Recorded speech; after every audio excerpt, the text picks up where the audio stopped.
نحمده ونصلي على رسوله الكريم أما بعد فأعوذ بالله من الشيطان الرجيم بسم الله الرحمن الرحيم يا أيها الذين آمنوا إذا قمتم إلى الصلاة فاغسلوا وجوهكم وأيديكم إلى المرافق وامسحوا برؤوسكم وأرجلكم إلى الكعبين صدق الله العظيم۔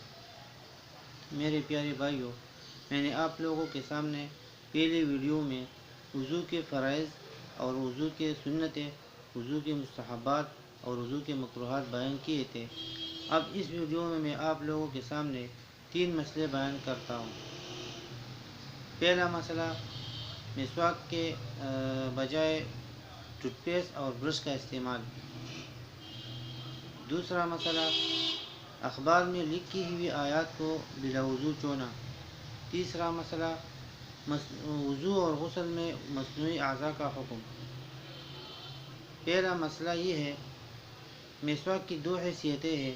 ایک حیثیت اس کی عبادت اور سنت کی ہے کہ یہ آپ صلی اللہ علیہ وسلم کی سنت ہے، تو اسی حیثیت سے اسی طریقے سے مسواک کرنا ضروری ہے کہ یہ سنت اور عبادت ہے۔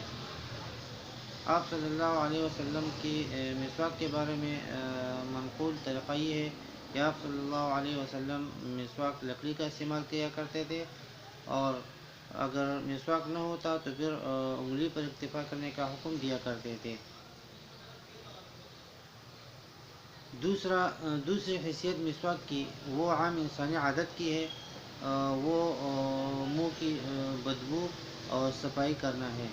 تو اسی حیثیت سے اگر کوئی اس کا ٹوتھ پیسٹ اور برش کا استعمال کرتا ہے تو کر سکتا ہے، وہ اس حیثیت سے بھی اس کا استعمال جائز ہے۔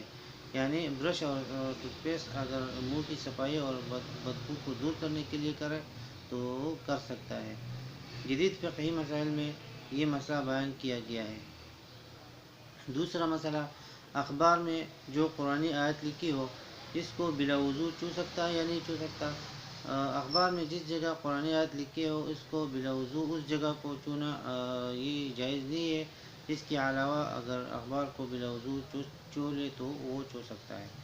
تیسرا مسئلہ، مصنوعی اعضاء کا حکم وضو اور غسل میں یہ ہے کہ جو مصنوعی اعضاء مستقل طور پر لگا دیے گئے ہو اور آسانی سے نہ نکل سکتے ہو تو ان اعضاء کا حکم یہ ہے کہ ان اعضاء کے نیچے پانی پہنچانا یہ ضروری نہیں ہے۔